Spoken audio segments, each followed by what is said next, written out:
You ever feel like science has its own secret language?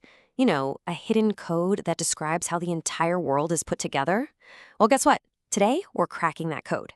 We're not just learning about a topic, we are learning the language of chemistry. Let's dive in. Whoa, okay. Take a look at this. If you've ever stared at something like this in a textbook, you've probably felt your brain start to fizzle a little bit. It just looks like a secret code, right? A jumble of letters and numbers designed to be confusing. But what if I told you it's not a code, it's actually a story? And here's the deal. In just the next few minutes, we're going to unlock the rules of this language.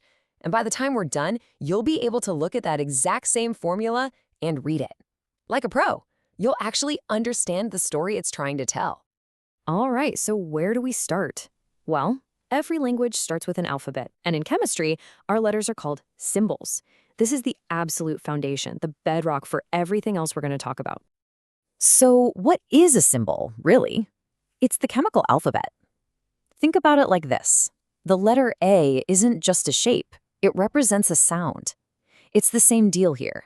The symbol H isn't just a letter on a page, it represents one single atom of hydrogen. It's a unique tag for the basic building blocks of, well, everything.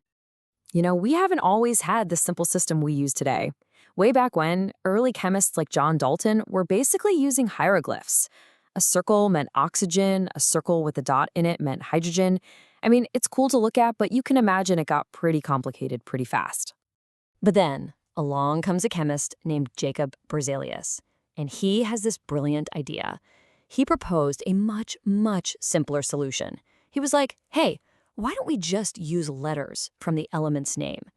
It was such a simple, elegant idea that it completely changed how we write chemistry forever. And his system is just beautifully logical. Sometimes it's just the first letter, right? C for carbon. Easy.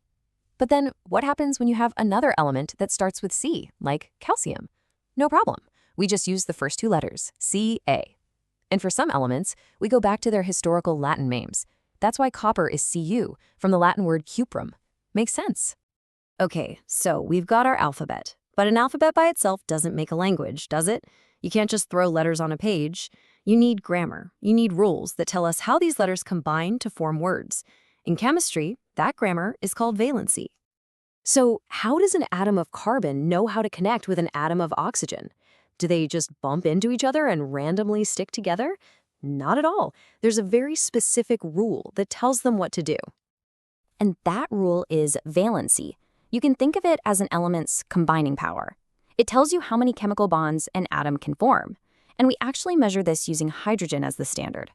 So an element's valency is just the number of hydrogen atoms it can pair up with. And you can see this in action right here. In water, H2O, one oxygen atom links up with two hydrogen atoms.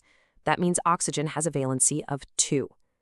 For ammonia, NH3, one nitrogen atom connects with 3 hydrogens, so nitrogen's valency is 3. It's really just a simple counting game that tells us how molecules get built. Okay, so check this out. We have our alphabet, the symbols. We have our grammar, valency. Now we can finally start writing chemical words, which are called formulas. Let's build a word together. Let's do magnesium chloride. First, we write down the symbols, Mg and Cl, and we put their valencies, their combining powers, right up top. Magnesium's is 2, chlorine's is 1. Now for the magic trick, the crisscross. The 2 from magnesium swings down to the chlorine, and the 1 from chlorine swings down to the magnesium. Then we just clean it up. Chemists don't usually write the number 1, and we get MgCl2. Simple as that. You just wrote a chemical formula. And this crisscross method, it isn't just a neat trick.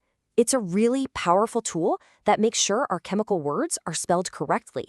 It guarantees that the final compound is stable and balanced, which is absolutely crucial. So, if formulas are the words of chemistry, then chemical equations, well, those are the sentences. They don't just tell us what a substance is, they tell us a story about what it does. Yeah, a chemical equation is basically a whole chemical story packed into a single sentence. It's a super concise summary of a reaction, showing us the before and the after of a chemical change. It's the entire plot, all in one line. And every chemical sentence has 2 main parts. On the left side, we have the reactants. These are the ingredients you're starting with. That arrow in the middle just means reacts to form. And then on the right side, we have the products, the new things that get created. Okay, now we're getting to a really crucial rule in the language of chemistry.